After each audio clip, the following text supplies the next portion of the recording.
Hi guys! Ikaw ba ay nagbabalak na mag-apply at magtrabaho dito sa Hong Kong pero wala kang idea kung ano mga benepisyo ang maaring makuha mo kapag ikaw ay isang trabahador dito? So panoorin at tapusin ang video ito dahil ako ay may share sa inyo base lamang sa kaalaman ko. Unang benepisyo na maaring makuha mo kung ikaw ay isang OFW dito ay ang salary. Salary is amounting of 4,870 Hong Kong dollars or equivalent of 35,800 pesos.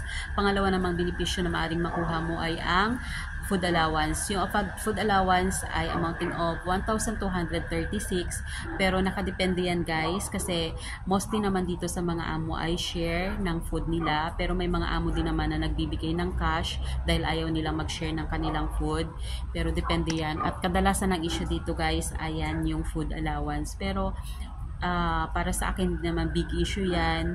So kung puti yung binibigay sa'yo na food allowance na pagkain ng amo mo, so diskartehan mo na lang. So mas kailangan natin yung trabaho at ang sahod na buo kaysa sa mawalan tayo ng trabaho dahil nakipagtalo tayo dahil lang sa food allowance. So yung pangatlong benepisyo na makukuha natin guys ay ang weekly day off. So bawat isa sa atin ay entitled sa isang araw na pahinga sa loob ng isang linggo. So, ang pang-apat naman na benepisyo na maaring makuha natin guys ay ang statutory holiday. So, kapag nakita nyo guys yung calendar ng amo nyo, pula, tapos meron siyang star, atin yun. Before is 12 lang. Ngayon ay nadagdagan. Bali 14 na sa loob ng isang taon. So, bali sa isang kontrata natin, meron tayong 28 days na statutory holiday. So, labas natin yun guys. Minsan, may mga time pa na doble-doble sa isang buwan. Magastos. So, yung next naman na benepisyo na maaring makuha natin guys ay ang medical assistance. So, nakaritin yon sa ating blue contract na obligasyon ng amo natin na ipagamot tayo kapag tayo ay may karamdaman.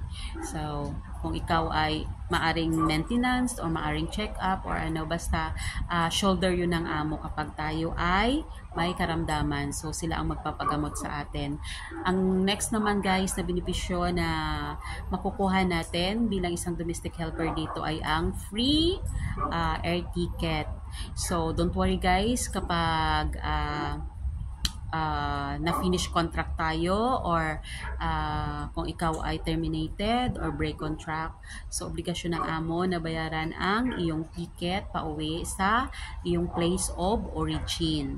So, ang next naman guys na benepisyo na makukuha natin dito ay ang annual leave. So, bawat isa sa atin ay merong annual leave na 7 days sa isang taon. So, bali 14 days yon sa loob ng isang contract. Yun guys yung pagka umuwi tayo tapos binigyan tayo ng 14 days, yun na yun yung annual leave natin. So, ang next naman na benepisyo guys ay ang free accommodation. So, free accommodation ay ang yung tubig, kuryente na ginagamit natin sa amo ay libre yun guys. So, obligasyon nila na paggamitin tayo nun. So, may mga amo na nagagalit na ganyan. So, obligasyon nila yon na gumamit tayo ng kanilang electricity, tubig, at saka gas.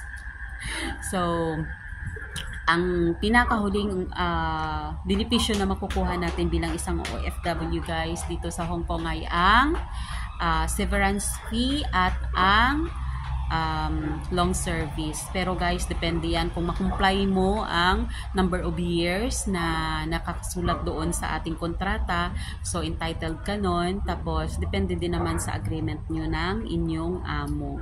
So, yun lang guys. At dahil sa naboard ako, puro na lang pasayaw-sayaw yung nakikita nyo dyan sa sa page ko or sa aking Facebook. So, naisipan kong mag-share sa inyo.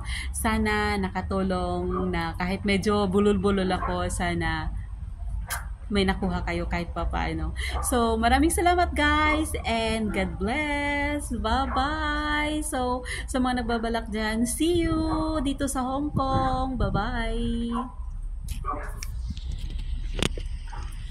Sorry guys, pero habang naglalakad ako ay may naalala ako na isa pang benepisyo na maaring makuha natin kapag tayo ay isang OFW dito sa Hong Kong ay ang remain repatriation. So hindi naman natin hingi-hingi, pero kung si OFW ay namatay dito, obligasyon ng amo na bayaran ang pampauwi ng katawan ng kanyang domestic helper papunta sa sa kanyang place of origin. So guys, yun lang at pasensya na at nakalimutan ko. So bye-bye. So good night. Uwi na ako. Bye-bye.